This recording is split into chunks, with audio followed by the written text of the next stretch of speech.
Welcome everybody to Wellness Wednesday. My name is Daryl Moss and I'm here with my colleagues Stacy Hendry and Lucy Diana.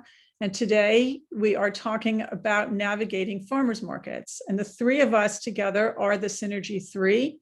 And our mission is to spread vibrant health through group wellness programs that focus on the mind, body, and spirit. So this morning, I went to the local White Plains Farmers Market. And I'll just show you a quick little video from when I got there. Here at the White Plains Farmers Market. Good turnout this morning. It's a beautiful day. Let's take a walk and see what's available. So I'm a huge proponent of shopping local. I really believe in supporting local farmers to help them stay on the land. It's been over the past few years, especially during COVID, it's been really hard for farmers. It's been hard for them to deliver their food. A lot of their traditional outlets, local restaurants, et cetera, were limited in their, or might have closed temporarily or permanently. So it's really important to help support your local farmers. You're lowering your carbon footprint by buying food that doesn't have to get shipped halfway across the country or somewhere from another country around the world. And again, it's a great opportunity to support local businesses. A lot of farmers have had a hard time competing against big industrial farms, and those farms don't have the same kind of agricultural practices that a lot of local farmers do. So again, I think it's a really important way to support local businesses. One of the benefits of shopping at your local farmers market is you're eating freshly picked food. So short of getting food that you picked from your own backyard or grown in pots on your patio, this is the next best way to get the ripest and freshest food available. So every day between when the food is harvested and the food is eaten, every day the food loses a portion of its nutrients. So the fresher the food, the more nutrient punch that you're getting. And we believe that food is our medicine. So we want to be eating the freshest food that we can. And when you're shopping at your local farmers market, the food was either picked really early that morning or late the day before. So it's really fresh. And today at the farmers market, as you can see from this picture, they noted, this farmer was noting what was just picked. Another reason it's really great to shop at a farmer's market, and the same thing would go as if you belong to a CSA, which stands for Community Supported Agriculture, is that you're eating seasonal foods. You're eating what's ripe that moment. So humans we evolved to eat seasonally. We ate what was available at that time of the year. So if you think about the history of humankind, it's like a blip in time that we've had mass transportation and mass refrigeration. So I'm old enough to remember that when we only ate strawberries when they were in season in the late spring and early summer, and how that burst of flavor was so exciting. When my mother would come home with that first basket of strawberries. Now you can get them 365 days a year, but they're not always fresh and they're not always local. So we do want to take advantage of local seasonal foods when they're available. And when we live in New York, and that's where we're filming this today, we don't have a 12-month growing season. We have a limited growing season. So while foods are fresh and available, we really encourage you to eat them. So you can see this is the first local corn that I've seen this year, a variety of lettuces, and my lettuce is growing in my garden too. My herbs are doing great, and this farm had a whole selection of herbs as well. And one thing when you're buying, some of the foods that you're buying, when you're buying your food, most of this, if they're greens or corn or herbs, they're going to stay freshest just for a couple of days. So depending on what you're buying, if you can only go to the market once a week, then you might want to eat the heartier stuff later in the week or freeze some of the items if they're freezable. Another great thing about going to a farmer's market is that you can ask the farmer about his or her growing methods. So we are big proponents of eating organic whenever possible, but not all farms use organic growing methods. So you can ask them. Farmers love to talk about their business and what they do and how they grow their food. And they'll tell you the truth, whether they're growing or food conventionally, whether they're USDA organic, which is a government system, which is very expensive and sort of, there's a lot of paperwork, so it's very time consuming, or if they're using pretty much organic methods, but they're not part of the USDA system. This farmer over here, the lady on the right, told me that they're not USDA organic, but she told me which crops they use minimal pesticides on and which they don't use any pesticides on. So it's really good information to get from them. And when you go to the regular grocery store, you can't ask, there's nobody to ask those questions for the fresh food unless if it's not marked. So if you've been listening to any of our programs, or our webinars, or you've been on any of our programs, we always talk about eating the colors of the rainbow. So sorry, this picture got a little muted, but these are all different colored carrots. These are all different colored beets. These are all different colored potatoes. And of course, we're really big on eating a variety of dark leafy greens.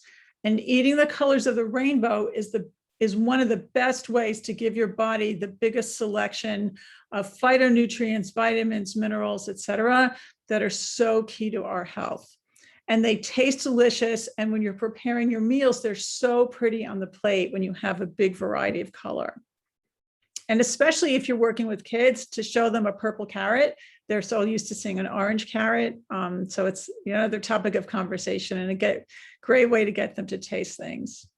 So these are just some other goodies I saw at the market today. They had fabulous broccoli and cauliflower, locally grown zucchini and yellow squash. I didn't buy zucchini because mine is actually ripe in my own garden, and a variety of eggplants and peppers and cipollini onions, which are these little tiny, incredibly sweet onions that are just so delicious.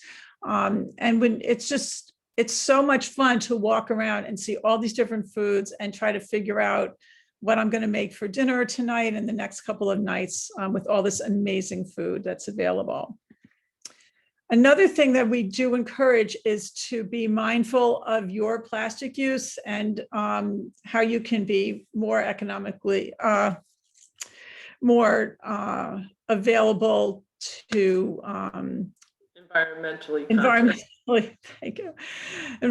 usage of things. So I really try to limit my plastic. So I have these great little bags that you can put produce in. So I'm putting my fresh blueberries in this bag, and then you can rinse the bags out when you get home. I bring my own tote bags, so I don't have to use any of the plastic bags that they're using at the market. Thank you, Stacy.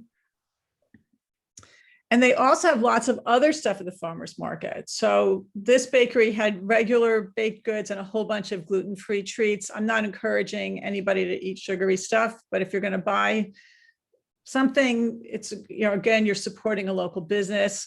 One of the farms had free-range local eggs. And if you've ever had fresh eggs, there's such a huge difference in taste between those eggs and what you get at the grocery store. And sometimes the yolks are different colors because the yolk changes color depending on what the chicken was eating. And this guy over here on the right makes his own mozzarella cheese. He lives about, his business is based about 10 minutes away from where I live. There are pickle people, there are soap people, there are so many different local businesses at various farmers markets. And it's a great way to support your community. And of course, who cannot leave their farmers market without a bunch of beautiful flowers? And the sunflowers are in season. This farm is a couple weeks ahead of my sunflowers, which are not quite ready to pick yet. So it was so exciting to see them. They just put a big smile on my face whenever I see the flowers.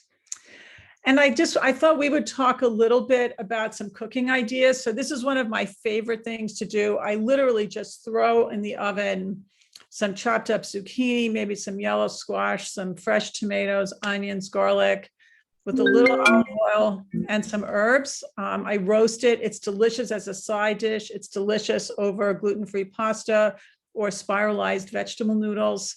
The fruit, I've been making this past couple of weeks, I've been making crumbles with my own gluten-free topping with blueberries or peaches or nectarines or strawberries, whatever I pick up at the market that week.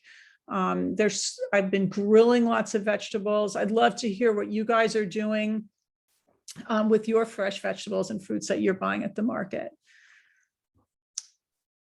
Stacey, I don't know, what's your favorite thing to make these days? Well, for me right now, I'm getting a lot of cucumbers and tomatoes out of my garden. So I just really chop them up and with a little oil and vinegar and basil, and it's so delicious and easy, especially in the summer for a cold salad. Yummy. One thing I wanted to mention about the baked goods at a farmer's market is that they don't have to have the preservatives because they were baked the day before. So it is very fresh, very different than buying something that's boxed in the grocery store that's going to have a bunch of shelf stabilizers and preservatives to keep it fresh for months and months. So that is one benefit of getting baked goods at the farmer's market. That's a very good point. That's a very good point. And they certainly look so inviting and delicious when you walk by their booth.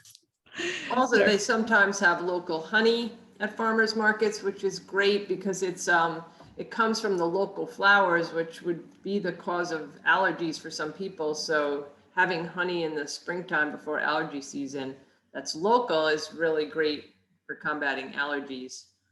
Absolutely. Absolutely. No, and it's so local honey is so delicious, and it's medicinal as well. There's a beekeeper who literally is about a mile away from me. So I'm so fortunate to be able to get the local, short of my own bees in the backyard. That's very local. Yeah, really, really local honey.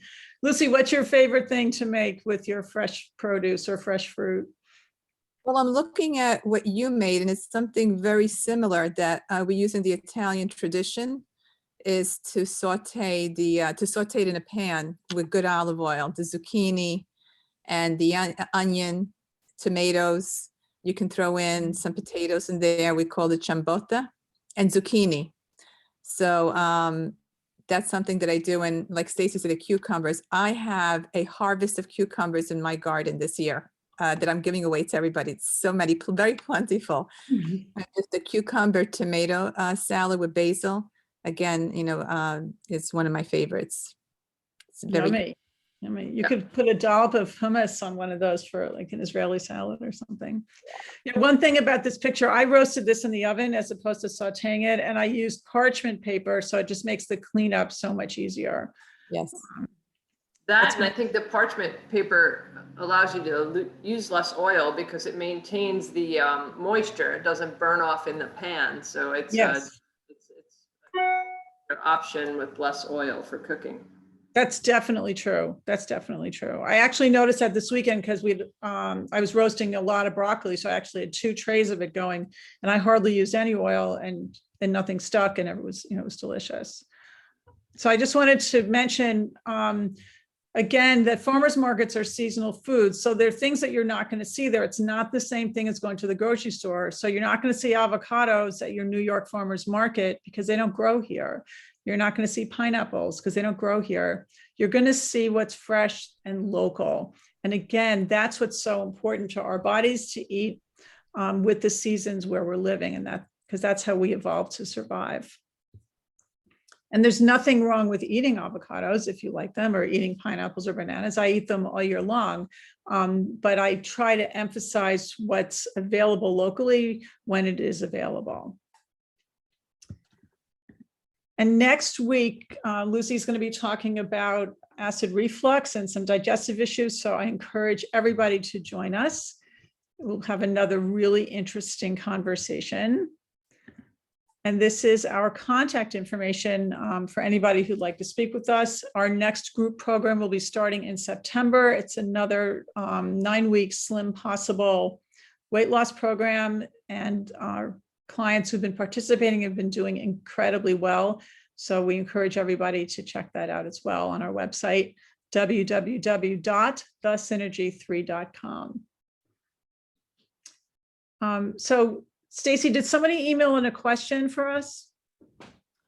Yeah, someone was asking, they said they wanted to support their local grocery store that's there every week as opposed to farmers markets. So I know you touched a little bit on it in the beginning about the difference of supporting the farmers, how important that is, but anything additional that you want to say about about that, why you would buy from the farmer's market and not the grocery store.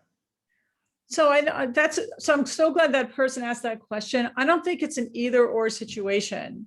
So I'm still going to go to my regular grocery store for avocados, and I'm still going to go to my regular grocery store for toilet paper and paper towels. And my husband drinks orange juice, so I get that at the grocery store. But the fresh local produce, I'm going to get at the farmers markets.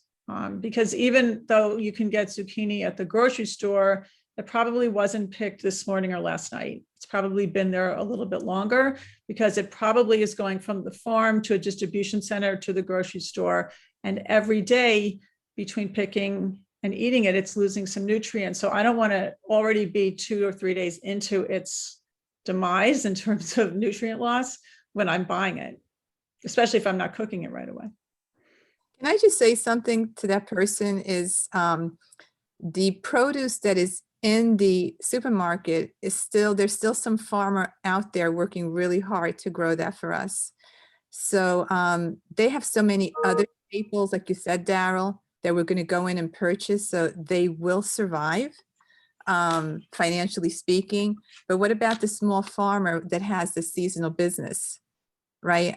So this is such a short season here in New York, and why not give them the business? Because it is the farmer that brings the best produce to the table, whether it's through the farmer's market or in the grocery store. So we need to support the farmer. And it's so nice to talk to them, right, Daryl? I love that picture of you with the farmers, those pictures. Oh, they love it because most people, they say, I'll take a pound of tomatoes, or I'll take 4 cucumbers. Like, they're not talking, they're in a rush. So they're like, they love what they do. Farming's not an easy job, and they do it because they really love the business. And so they want to tell you what they do. They want to explain how they grow their food. I was talking, one of the farmers, the guy who grew all the different colored potatoes, I was asking him about his potatoes because I grow potatoes too, but I don't harvest mine in July. He said, well, he plants his really early. I never knew you could plant them as early. He plants them. So, especially if you're growing some of your own food, you learn a lot from them. Does anybody else? Sorry, Stacey. Yes, definitely. It's a great presentation, Daryl. Does anybody else have any questions? Maybe they'd like to introduce themselves and tell us if they've had an experience with the farmer's market. We have Jean on the line and someone who we don't have a name to, just a phone number. Love to hear from all of you. No. Quiet group. Well, then we will close, and we hope you join us next week. And if you're watching this on YouTube, please subscribe. And if you want to ask any questions, you can ask them here on YouTube, or post any comments. We would love to hear from you. So thank you for joining us. And we'll see you next week. Bye.